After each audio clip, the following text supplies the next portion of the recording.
How are you? Good. Hello. No, here, I'll Okay, yeah, I'll get my press. I'll get my 7 minutes, I guess. Yes, no rush. All right. Ayumi, would you like to We're all stand ready? in front? And Jack, Yes. like make sure that you maybe you can stand at the back. Yeah, I think that would be. Yeah, change it because I moved the people up. Okay, great. Awesome. All right, where's the rest of the team? You all here? Yep. Yeah, okay, so, We'll start by introducing ourselves. hi, we're your team, I'm Anita. Ayumi. Yeah. I'm Timur. I'm JP. I'm Jack. So, you probably know more about this than we do, but this is just a little background and why we chose to focus on Puno specifically. So, the middle of Peru is covered by the Andes, and Puno falls in this region as well. Puno is a lesser known region. It is, especially compared to its northern neighbor Cusco, but it still has Lake Titicaca. And it also has many of the harsh weather conditions you'd expect in such a mountain climate. It's got an average elevation of 5,000 meters, and the average wind speeds are around 19 to 28 kilometers per hour. And the temperatures are in a large range. They can be from below freezing to around 13 Celsius. And in Puno, the indigenous people, such as the Quechua and the Aymara, are the majority of the population. And unfortunately, there's a correlation between the indigenous people percentage of the population and the poverty rate. And this can be seen in Puno's 61% poverty rate. So we chose to focus on Sunimarca in the Melgar province because this is a town you have already worked with. And we hope that other villages throughout Puno will be able to resolve their issues similarly if this works. So Sunimarca has around 70 people, so it's rather small, but it has businesses like a cheese and textiles factory. And at the geographical center of the village is the primary school. And the locals value IGEI, which is community and cooperation, and they want to work for the greater good and for the common cause. So when we first started working with you, Anna, you briefed upon some of the problems that you wanted us to touch upon, and then we also, through our research, we also found, we delved deeper into the problems they have in their region. And for the people that don't know, because we are, so basically they have a hard time living through the winters just due to how their infrastructure lies. They don't have the resources and infrastructure to survive the harsh winters up in the Andes Mountains. Their small village and community is self-sustaining in the summer, and they raise their cattle and grow their food no problem until the winter hits. With this also comes the people dying of pneumonia. These small communities like Sunimarca are isolated and have a hard time getting help from the larger cities. Those larger cities are also attracting the younger generations of this community instead of them being inspired to stay and help their people. Another big problem they have for the kids in the region are getting to school in the winters because of how cold they are. Basically, this slide is our mission and for this project, which is to solve the issues within the community's infrastructure, especially within the school and the community center. We wanted to create a multi-purpose education center that everyone in Sunimarca can use to learn ways to live throughout the year and sustain education throughout the winter. All right. Here are some of the physical solutions we thought of, trying to come up with. First off, we're planning to join both the community center and the school into an education center in order to establish an easily accessible central building for most of the village's needs. Then we wanted to implement a wind turbine and power station for the education center to provide heat for the whole building, and as well as electricity for cooking appliances and computers. We're also thinking of adding a greenhouse into Sunimarca that can survive the harsh winters and provide all of their agricultural needs. And lastly, in order for us to implement internet into their system, we were thinking of setting up, this is just like a theory, satellite internet for a computer station. Mhm. And then why these?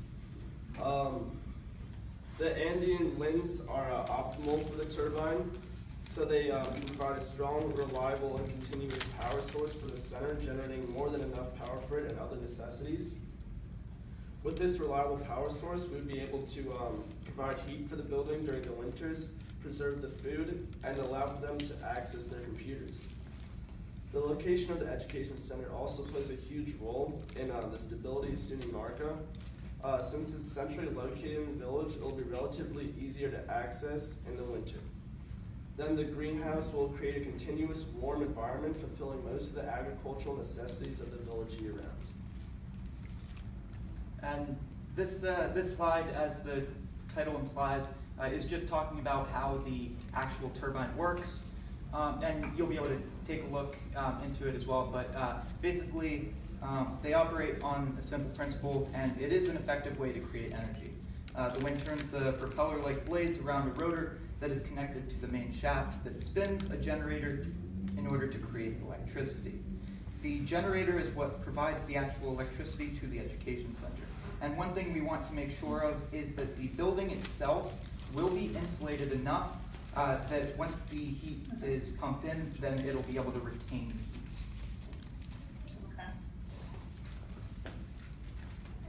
So we also wanted to show you the applications of all these facilities. So for example, we would want, for the greenhouse, and also if we wanted to just bring in some freezers and fridges for them to use to keep their food fresh, we would want to also give some agriculture and preservation classes. And then with the wind turbine, that could be a huge educational resource. So we want to show like earth science, like say meteorology, how the wind works, and also physics classes, like basic to show how the electricity works and how the physics works with how it all operates. Since 2001, Uniqlo has collected used clothing and recycled them to give to people in need around the world. Having Uniqlo's winter clothing will allow the locals to walk around the community safely and do work outside during the winter, keeping them warm and reducing the risk of pneumonia. We also, along with having clothing that'll make work outside safer in the winter, we also want to partner with portable heater startups and drug companies like Johnson & Johnson to offer portable heaters and pneumonia medication, because that'll also solve some of the other problems we have dealt with throughout the winter, such as the fact that the houses are cold and that people are suffering from pneumonia.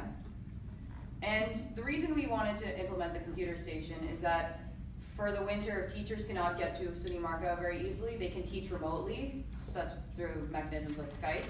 And also, it'll allow the artisans, like the people that work in the cheese factory and the textile factory, to reach out to the vendors in the cities, so that way there's a little bit of income coming into Sunimarca. And we also want to provide accommodations for teachers who cannot return home but still want to be there to teach physically, and also potential students and researchers who might want to visit and help out in the community. So as I mentioned, we would want accommodations for university students and researchers, because there are a lot of universities that have Andean and Quechuan studies departments, such as UPenn and NYU. And the people who come to do study abroad or work there can be trained on how to help develop Sunimarca, while they can also study and research in the area. And it'll be good because they're learning Quechuan and they'll know the language and how to communicate with people. And we also want to get the people who are leaving Sunimarca to come back, if they can help and give the skills that they've learned in the cities, so that they can help improve their community. And the thing is that it'll be personal for them, and they'll know all the nuances of the community, so that they'll be the most suited for improvement of it. And also, if the computer system is successful, the internet would allow people in Sunimarca to get in touch with members of Reset at the architecture firm, also doctors and electricians if they need help with health and the turbine respectively? So our idea is that SUNY Marco will be used as an example for other villages like them towards wind turbines being a viable option. We want to start SUNY Marco with a 10 kilowatt wind turbine, and that will be enough to provide them power while at the same time creating enough energy that hopefully the energy companies can sell the excess in order to make some money back. And as you see up there, we were told that Reset has already created some greenhouses for houses. Yeah, so you might be able to help create a bigger one for the education center. And how will we fund this? Right. We came up with an idea to fund this wind turbine solution.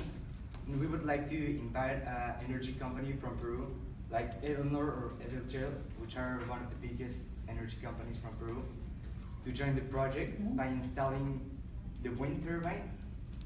And the wind turbine will create enough energy for the village, and it will also have some extra energy that the energy company could then sell to major cities or maybe government, and long time they will be able to create profit from the sales.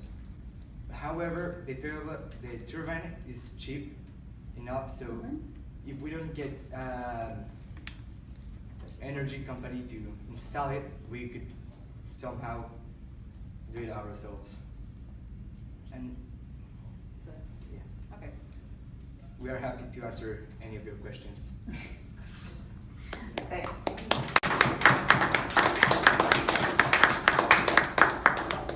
Well, thank you guys. First of all, congratulations. I think it's a very, very interesting approach that you've done, and also it's the complete circle I was expecting. It's a very eye-opening view of how to address this problem in a very innovative way.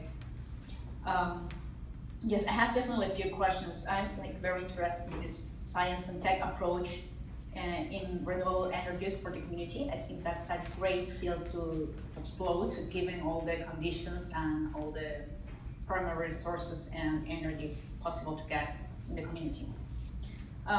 So for instance, if this plan of implementing wind turbines goes ahead, which exactly will be the role of the community in running this project, and what kind of ownership could the community have over this, taking in consideration it's basically its land in which this project is going to be implemented.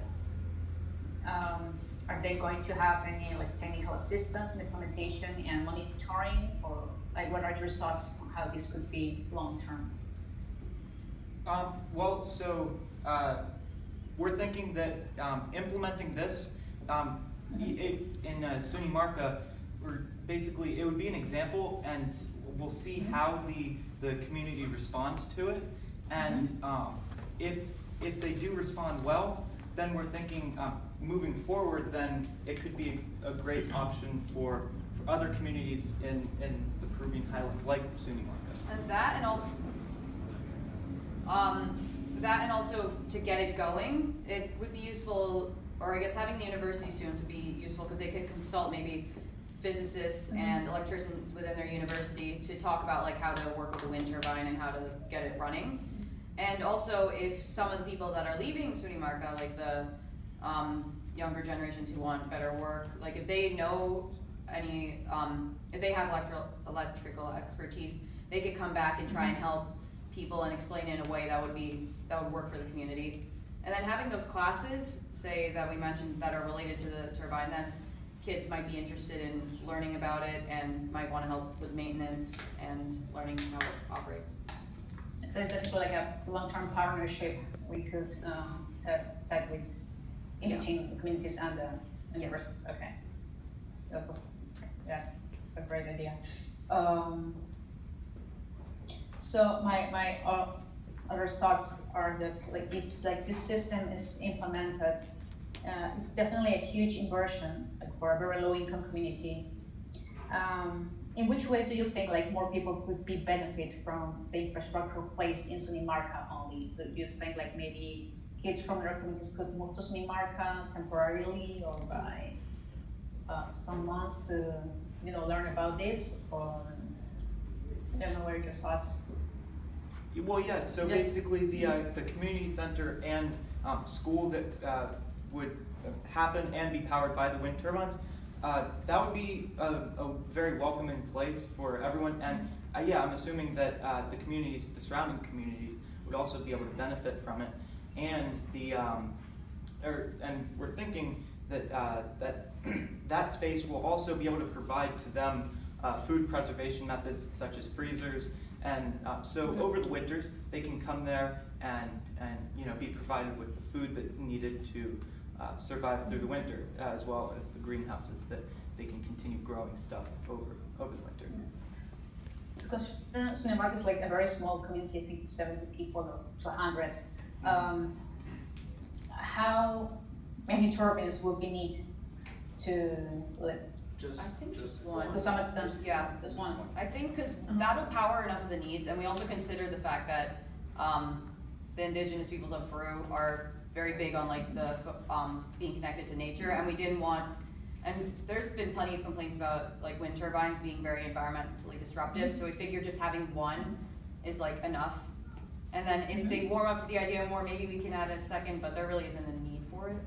Yeah, so perhaps in the future, as they grow as a village and community, the one wind turbine, they might find that they want more energy, more power to power the homes and in the village. So that would be a great option.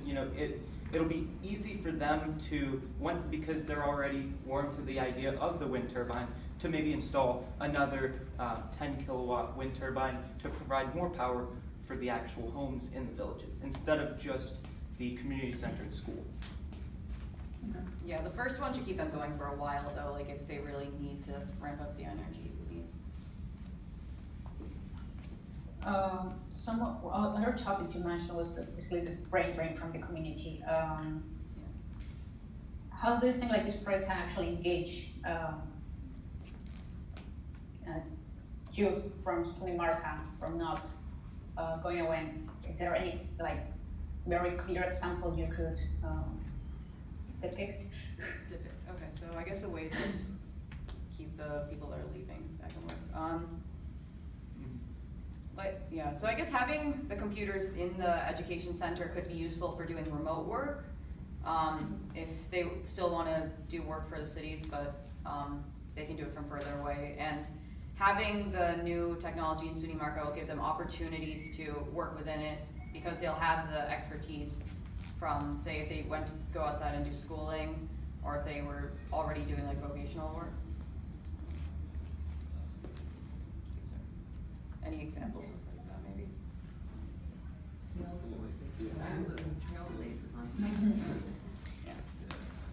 Think about them. Okay. Oh yeah, like online, yeah, like for the people who show a lot of potential, they could take online courses, that could be useful. to help improve the schools. Yeah. And help them teach the students. Okay.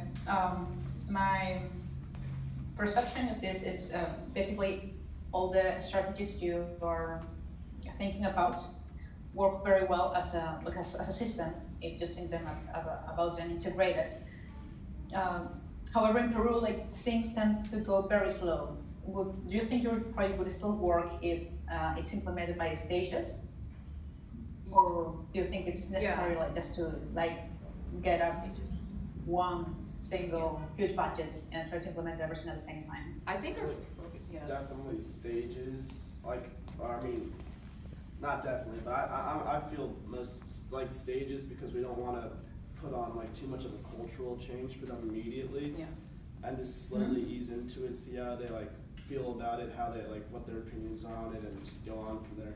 I think we want to address the turbine and the heating issues first, and then the other things we mentioned, like the greenhouse and the satellite internet, those were just like other expansions of it, but those are probably much of a lesser priority. It's great. I don't really have any other questions so far. I think it's a very good approach. I'm super happy to hear like how you actually address this problem and you're thinking this progressively. I don't know if you have like questions to me, or you would like to give you some feedback from any other point of view. Yeah. Thoughts? I guess like my one concern would just be like, do you think this would be like a bit jarring, like culturally, like, because we really want to make sure that the culture is still preserved. That's why we thought like the energy needs would be very low, like just for maybe the heating, and powering like the freezers and the fridges, and then also for the internet, like a little bit. Like we were wondering, do you think that would be too jarring to change, or do you think that'll be like good? Not really. In my experience, actually, many communities are looking forward to working with people external from the community. Okay.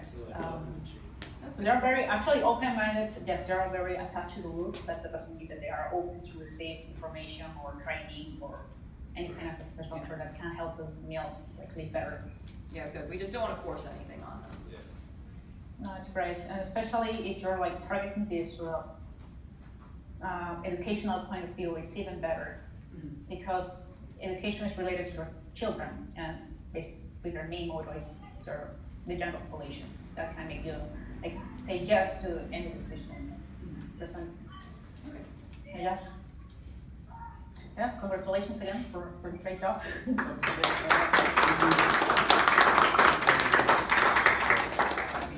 Definitely. We got through it. It was fun. It was a good job.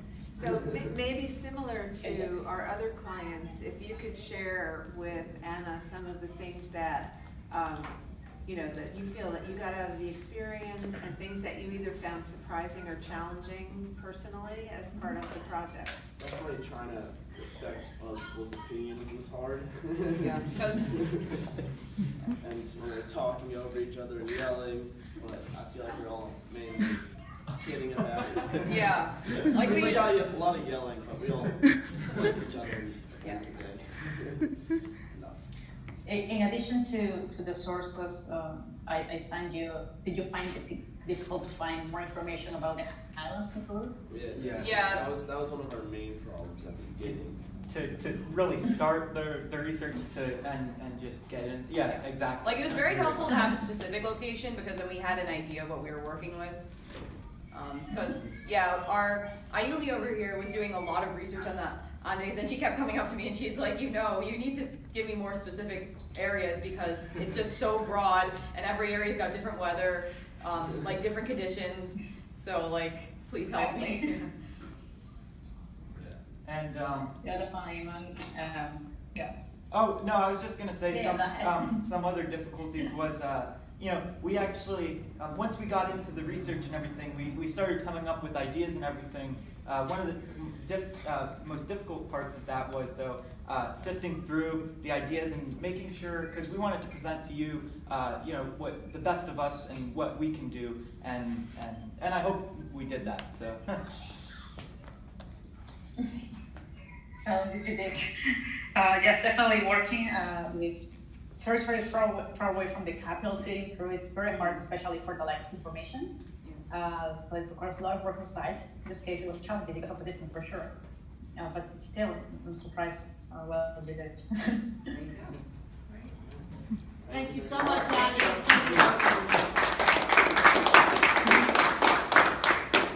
Did you tell me you're back on the East Coast again? Are you back in the States? I'm back in New York after a Oh. week in Panama. Well.